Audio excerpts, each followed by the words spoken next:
I'll go, I know. Good morning, everyone. Come on in and have a seat. We're going to do some cookery demonstrations today at TorqEat. This is the warmest place in Torquay at this precise moment. It's made, yeah, exactly. That's why we're stood by the stoves here. Come in and just enjoy some good food, some great chefs doing some cooking. Our first chef today, well, really needs no introduction, but, you know, I'm going to do it anyway. It's Simon Hulstone, chef patron of the Elephant Restaurant and the Michelin star room at the restaurant there. Yeah. And fabulous chef, multi-award winner, you know, and he's going to do some great food for you. So over to you, Simon. What are you going to cook for us today?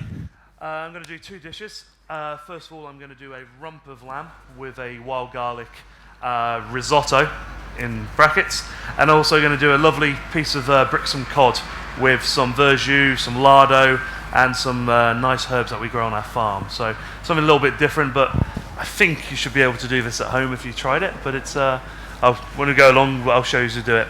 So I don't know if you know much about the Elephant. Just across the harbour over there, nice little restaurant, 30 cover fine dining, 60 cover brasserie, and we grow most of our own produce on our own farm. We've got a 95-acre farm in Brixham. In this time of year, we're now gearing up for the whole season, so we're producing probably about 60% of our produce. In the summer, we get to about 80-85% of all the produce grown on the farm is used for the restaurant. So it's really, really unique, and it's really nice. And for us, it's fantastic. We've got the best of the seasonal produce, and the quality is just fantastic. So what I'm going to do with these dishes is save a lot of the boredom. I'll show you how we do a lot of things at the Elephant. So we've got a rump of lamb. We use a lot of a residual. We rear our own sheep, all our own lambs, and we've got to utilise everything. We can't just use the ribs. We can't just use the nice loins or the bellies, the breast. So we've got to use the rumps as well. We've got to use the shanks, all the residual cuts that you don't really get to use. So the brasserie works perfectly for that. So what we've got here is I've braised down a lovely piece of rump. So it's got the most flavour into it. It's got this lovely, nice covering of fat on the back of it. Flavours in the fat. It's one of the most important things. And I've cooked this for an hour already. So this has been cooked at 65 degrees. So we keep it at a low temperature. So 65 degrees for a piece of meat that's semi-tough, got quite a bit of fat through it. Keeps it nice and moist, but it also keeps it about medium rare. So we've broken down all the cells, and I'm just going to now reheat it and take it up to the temperature that I wanted to get it to. So a lot of the food that we do is we cook it sous vide, it's called. So under pressure. So we cook in a vacuum bag and then put it into a water bath. It keeps all the moisture in. We only do this with certain cuts of meat, the tougher ones. So what I'm going to do with this is a fake risotto as such. So the risotto is made from celeriac. So we're not using rice. We're using a finely diced celeriac. So diced it down, nice size, about 2 millimetre square. Same sort of size as a risotto rice. So that is going to be the risotto. So it's going to look like a risotto when it's on the plate, but it's vegetable. So people who don't eat rice, or something just a little bit different, we can do this with turnip, we can do it with potato, beetroot. Just a bit of fun, really. So it's going to be mixed with a little bit of puree, and then obviously in season at the moment, you've probably smelt it as you've walked around, wild garlic. Absolutely tons and tons of the stuff. It doesn't have a bulb like normal garlic. It does at the bottom, but it's only like a little shallot sort of spring onion. But I'm going to be using the leaf. We use a lot of the flowers as well. So the flowers have got full of flavour, so once they've gone into bloom, we can use the flower. Once the flower drops off, we have these lovely little berries, so with the petals gone. And what we do with these is we use them for capers.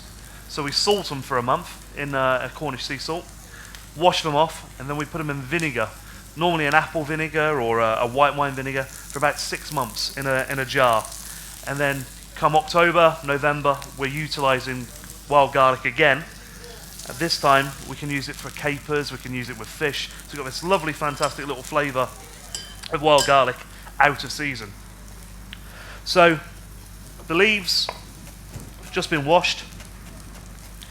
Anything that you forage, Always make sure it's in a clean area, away from dog walkers, rubbish tips, roads, and also make sure you get the permission of anybody whose land it is to pick anything.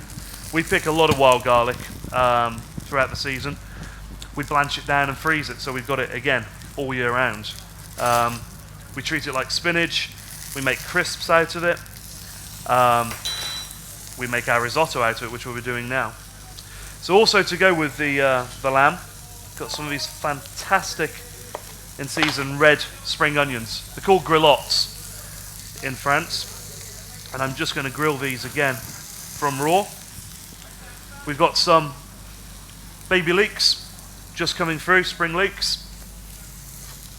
Just going to take a little bit of the edge of those. Again, going to grill them, so we're going to get nice flavours into the dish, nice roasted stuff, and then some of our artichokes. Small artichokes that we've just kept in oil, and we're grilling those as well. So we're getting loads of nice flavours into the dish. As you can see, all these are raw as well, so we're just going to get the flavour from the pan. So no water in there, a little bit of oil, and I'll season it at the end as well because I don't want it to go too far. Cooking the lamb mainly on the fat. Want to render that down, get the flavour into it. Lamb fat's quite tough, but like I said, full of flavour. For my sauce, we've made a lamb stock. And when you make a lamb stock, you get a lot of fat coming from the lamb again. So we render this down, we take it off, and we keep the lamb fat. Like I said, full of flavour. So we make a lamb stock, and then we put the lamb fat back into it, so it really intensifies the flavour of the lamminess into our dish. All about flavour and keeping as much as we can in our dishes. There's no point cooking something that's not going to taste of anything. So, our celeriac dice, just going to put that in there. And we're going to add a little bit of cream to that.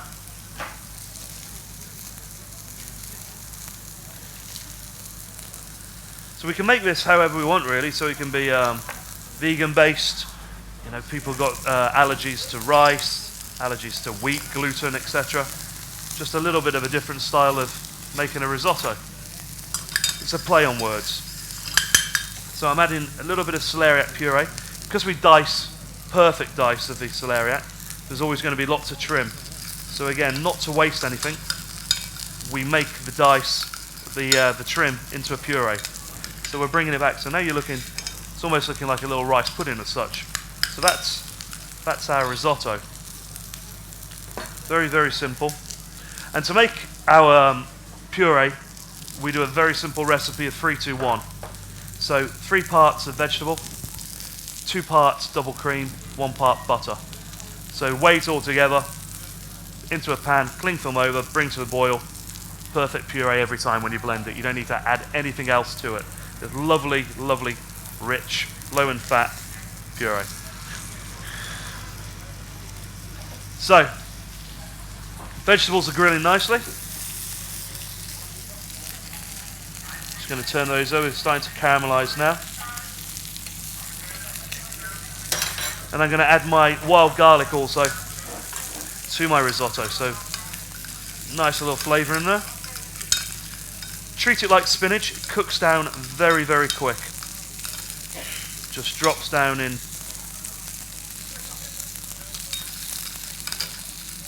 Fantastic flavour to that. A little bit more cream. And a tad more of my puree. So, wild garlic celeriac risotto. So my jus just going to warm up, or gravy.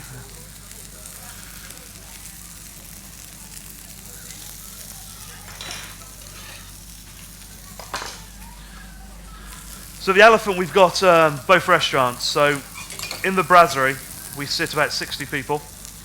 Keep the food very simple. These are brasserie dishes. So we do a full a la carte, 666 style menu. All the food again coming from the farm.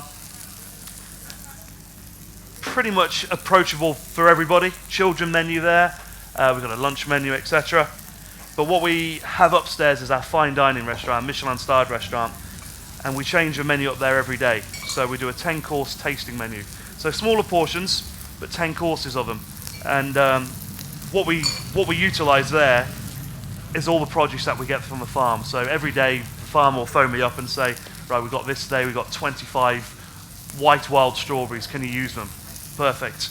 We'll stick one dish on. So out of 25 people in the restaurant, 24 of them could be on a totally different menu. So everybody in the restaurant will all be around. We'll write the menu for the customer.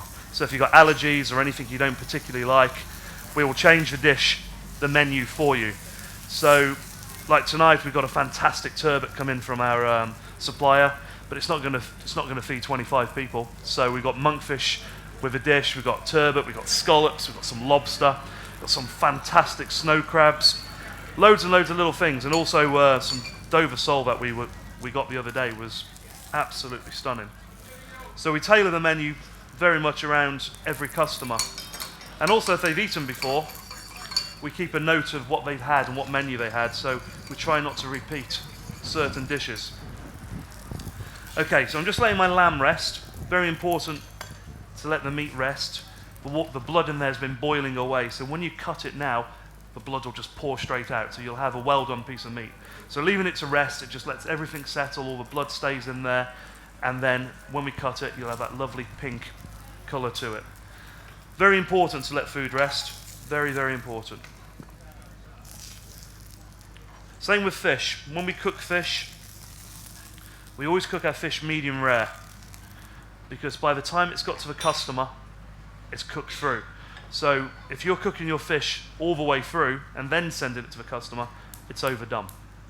So we always keep an eye on how far it's gone, because fish has a residual heat and it'll just keep going and going and going and going.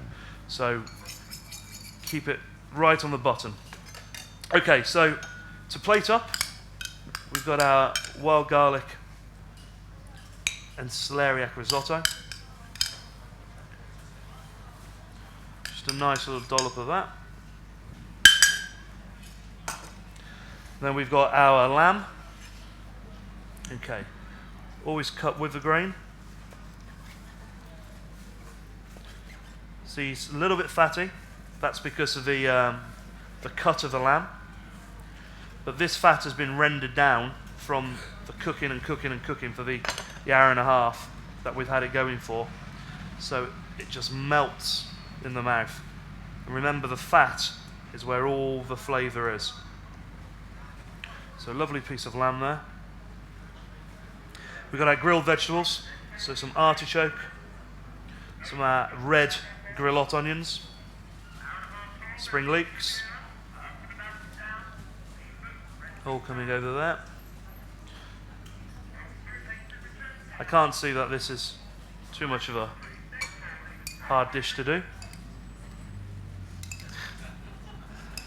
This is a lamb jus that we've made, and I've just added that little bit of fat to it.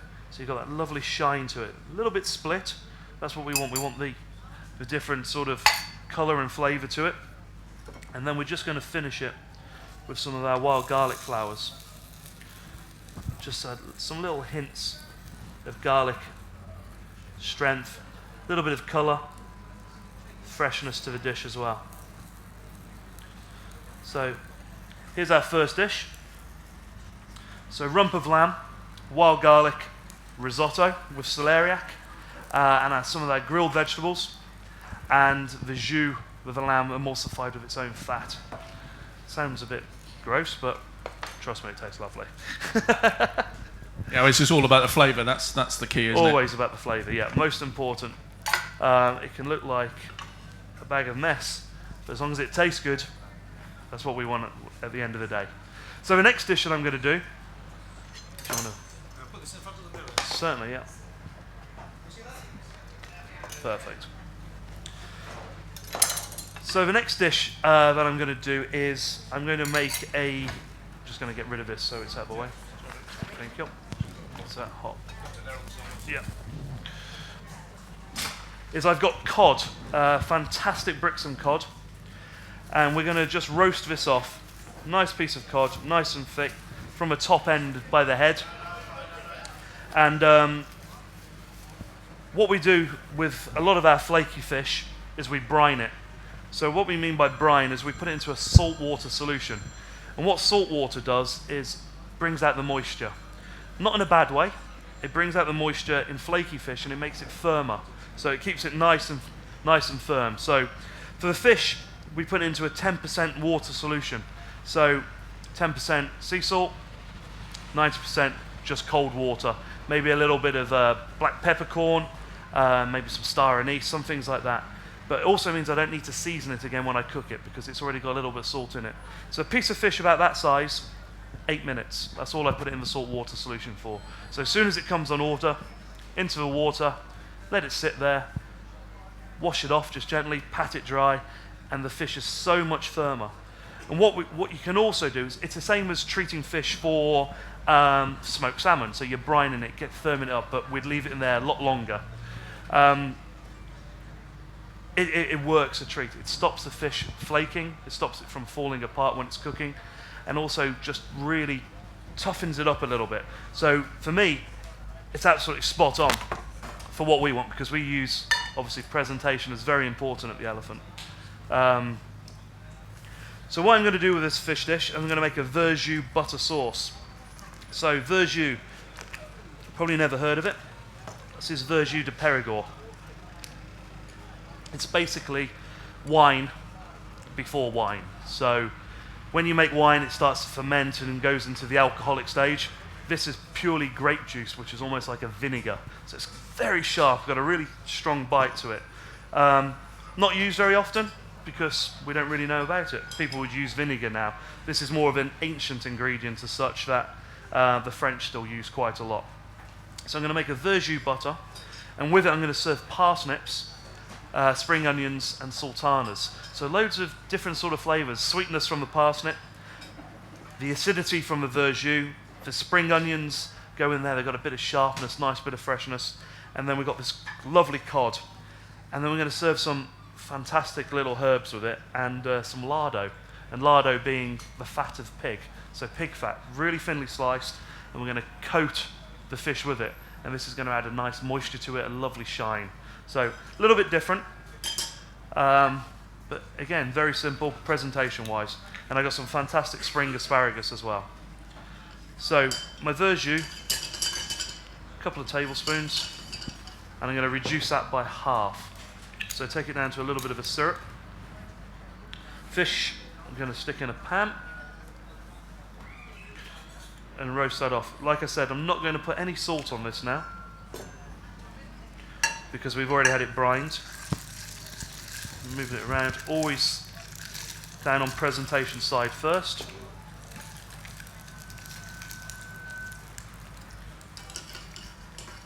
And because, like I said, it's brined, we can serve it just that little bit under, so it's got that nice mother of pearl sort of effect to it. So it's brined, it's almost cooked through by the salt. So we can cook all our fish just that little bit less.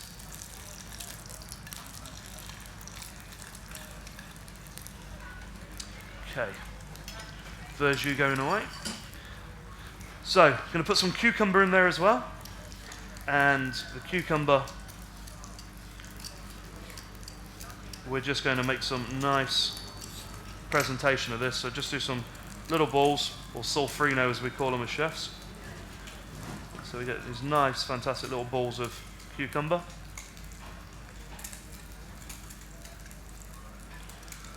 All adds texture, visual to the dish. Just brings a real nice presentation. Remember, we always eat with our eyes first, but taste is most important. Okay. I don't know if you can see from the camera that you almost got this mother of pearl effect to the fish from the salt.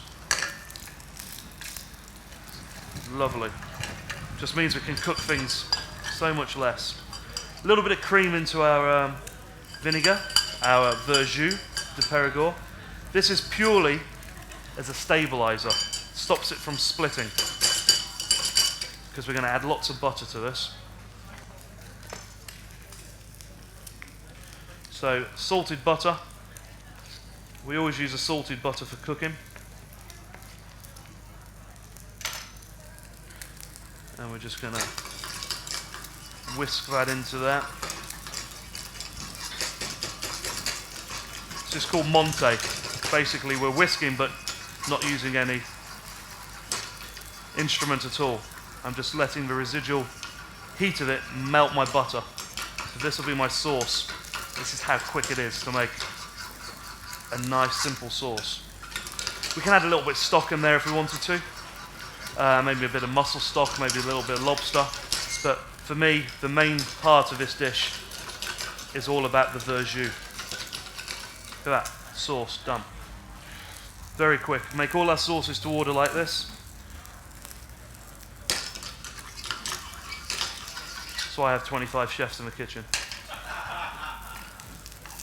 I'm joking. If only. I wish. We're close. One day. There's a little tray there which I just put in the oven because I just don't want to put your handles in there. So all my ingredients are going to go into the sauce.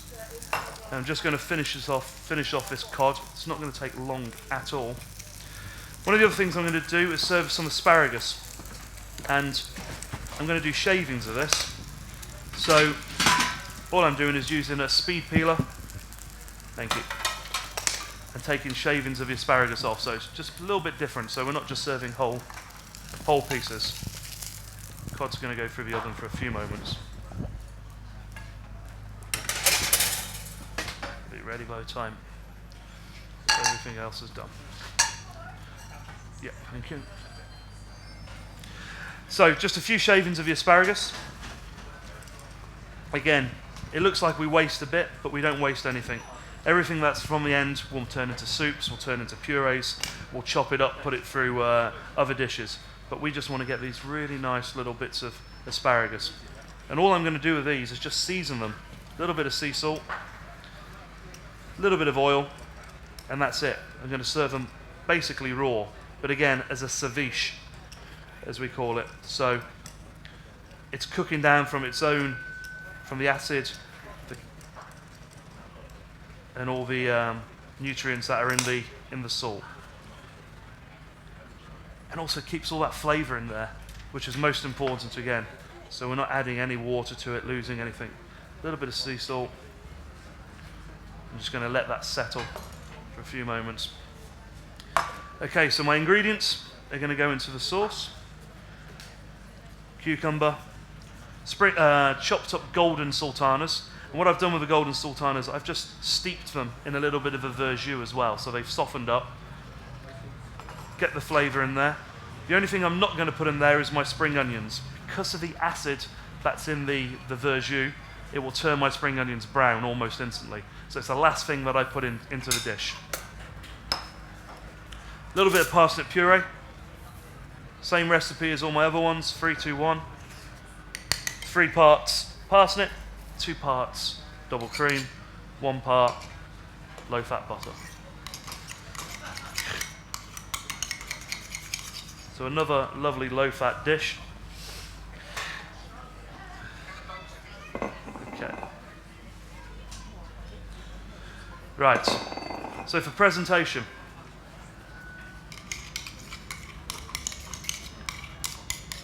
lovely bit of parsnip puree.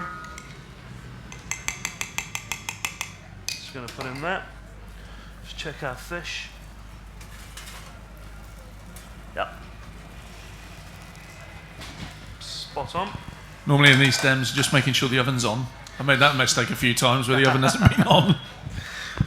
Okay, so what we got here then, this is something that we take from the farm at the end of a season. So I don't know if you've seen wild fennel, growing hedgerows, etc. We have a lot of fennel, a lot of dill at the farm, and once it gets to the end, it flowers and got these lovely, beautiful yellow flowers, really scented. And we take the pollen from those. So we take the little flowers and take the dill pollen or fennel pollen. So it's got this fantastic aniseed flavour to it. So we're just going to season our fish with the dill pollen. And then this is my lardo. So very, very thinly sliced. Your butcher can do this for you. It's just back fat. So really, really thin. We slice it, put it onto greaseproof paper, put it over our fish, and then just peel the paper back. And then we've got this lovely sheet of melted fat over the top, which you wouldn't even know was there when you eat it because it just melts away in your mouth. Some crispy onions, because we've got no real texture on this dish. So a bit of crunch. And then we're going to put our spring onions into the mix now. So this is going to add a nice little bit of oniony sort of texture, flavour. I'm going to put all the sauces on there first. And then I'm going to show you all the other little bits we've got to go with it. So a really nice sauce. Counteracts with the parsnip, all the vegetables that are in there.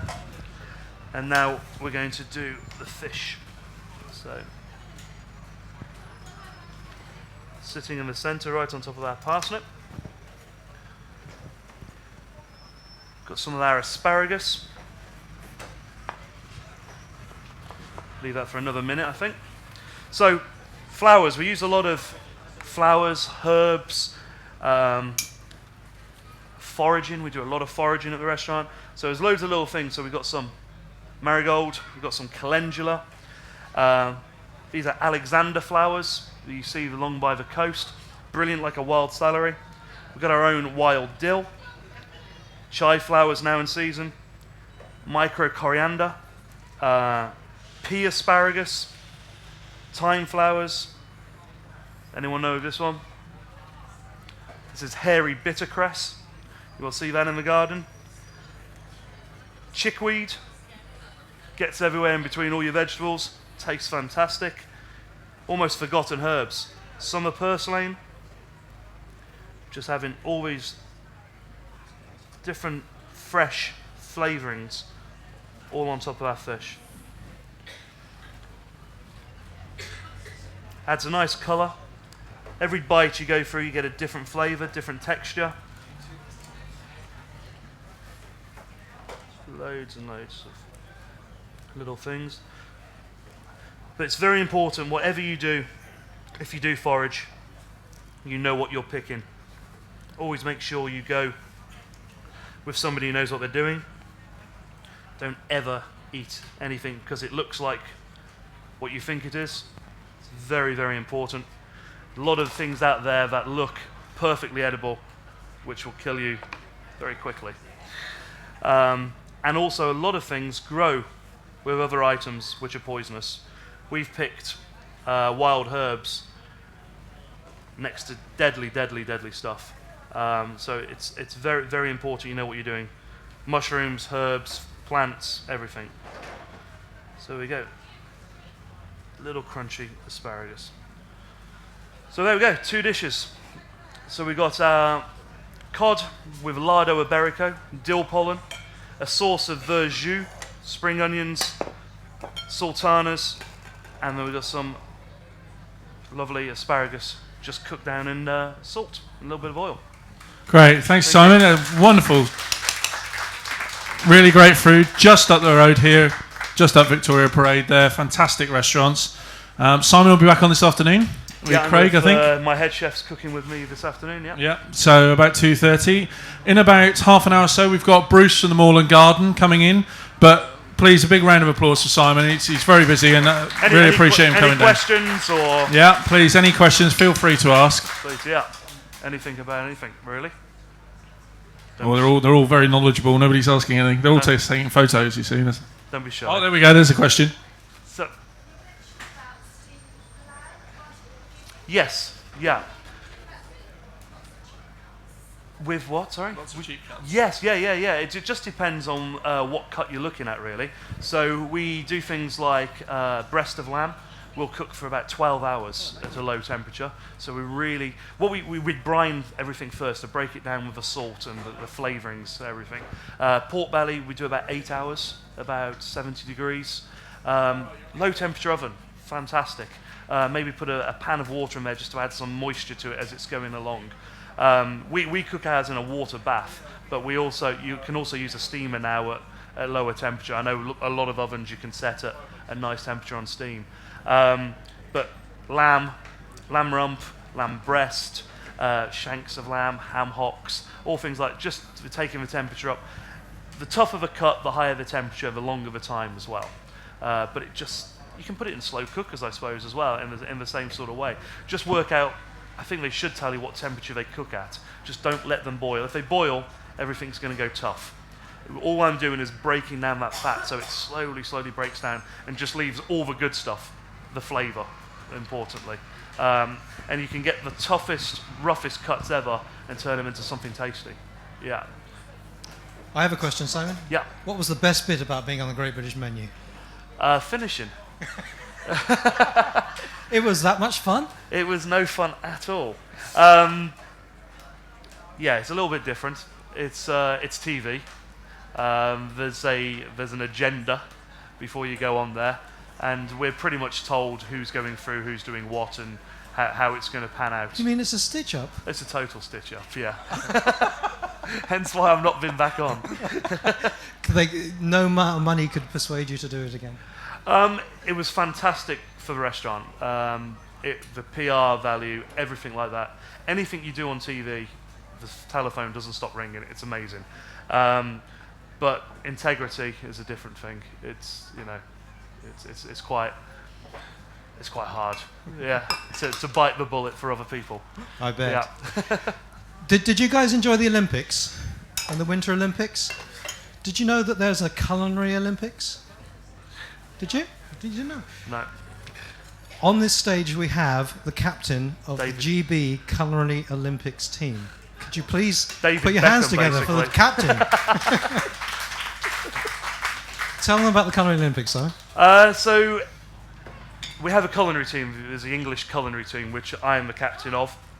We take 24 chefs out to compete, and we're out there for 2 weeks. And it's the competition basically runs the same year as a World Cup. So we have a culinary World Cup and we have a culinary Olympics. So every 4 years. So we take a team of 24 chefs and we have to compete against 36 other countries. In total, there's about 5,000 chefs competing, 36 national teams. And as captain, we have to do a meal for 110 people in 5 hours. Only 5 in the kitchen, 5 chefs. And then we also have to do the most elaborate buffet you've ever seen, which is not edible. It's more art than food. But it all has to be made out of food, but you wouldn't eat it. We stick bits of spaghetti inside chives to make sure they stand up. We use cottage cheese instead of ice cream because it stays there all day. It's purely food art. But the hot kitchen where we cook, we do 110 covers in 5 hours, and that's absolutely amazing. It's a real buzz, and we've done quite well. For a small country like England is, we're normally in the top 6, top 5 sometimes when we're really lucky. But we'll go out there on a shoestring. We'll stick everything in the back of the lorry. The Americans fly in Chinook helicopters, and honestly, and spend upwards of 2 million on their buffets just practicing, whereas we rely purely on our own skill rather than anything else. How do you choose the chefs? There's a lot of competitions in the UK all the time, and we basically scan who the guys that are standing out, and also who are the chefs of the moment, really. A lot of chefs who you'll see on TV, like Tom Kerridge, Sat Baines, all brilliant chefs and friends of mine, but they don't do competitions. They don't have the same sort of skills in front of customers that they'll stand up there and be able to cook. They're more organisers and fantastic chefs, but they've got junior guys in their team who are amazing.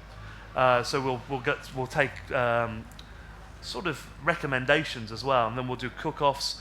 We'll do trial selections. It's very much like just choosing.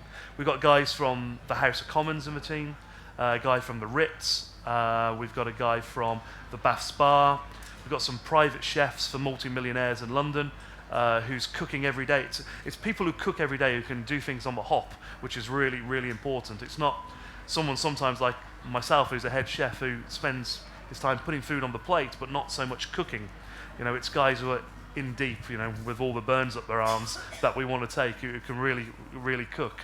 But then the food side, the buffet side of it, we have some of the most amazing cake decorators and food artists and sculptures, because not all of it's food. Well, it is food, but we can use people who don't work with food to turn food into art. Sort of like figure skating then, really, isn't it? Yeah. So we can take blocks of chocolate and turn it into a fantastic sculpture. So it doesn't necessarily need to be a chef to do that. So we can speak to local artists, and they can also, designers can design our buffets for us and set up examples of what we want to do. So it's very interesting. Personally, I can't stand the buffet side of it. We call them jelly monkeys because everything's covered in this jelly to make it shine, and they call us gravy boys. But it's it's a nice little bit of banter. But it's a fantastic team. We have to work together when we're out there. Yeah. And which is better, getting a Michelin star or being the captain of the GB Culinary Olympics team?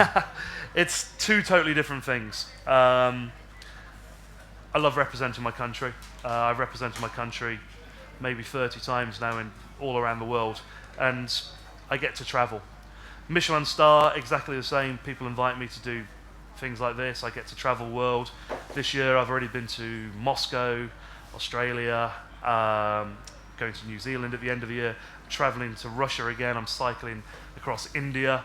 It's so many different things, so many opportunities that you get given because of a Michelin star. It's a great opportunity. But it also is fantastic for the bay. It gives us something to talk about in the area. It's a good restaurant. I've got really good chefs. I bring down great customers who spend money everywhere else as well. So yeah, it's a good selling point. The Michelin star is very important for us, but it's not the be all and end all. But you're the only Michelin star restaurant in Torquay? In Torquay, yeah. The nearest one to us is Gidley Park in Chagford, Michael Keynes' restaurant. There's only 3-starred restaurants in Devon. Yeah. So, ladies and gentlemen, Torquay has not only a Michelin star restaurant, but the captain of the GB Culinary Olympics team. Isn't that brilliant? Can you please put your hands together? Thank you. Not that we're jealous of Thank Simon you, Hulstone. See you at the Elephant. Absolutely. Right, ladies and gentlemen. Not tonight, about, we're fully booked. in about 20 minutes, we'll have Bruce Cole from the Moorland Garden coming. Have a look around at the stands. Come back here in about a quarter of an hour to get your seat and take some nice pictures of the food.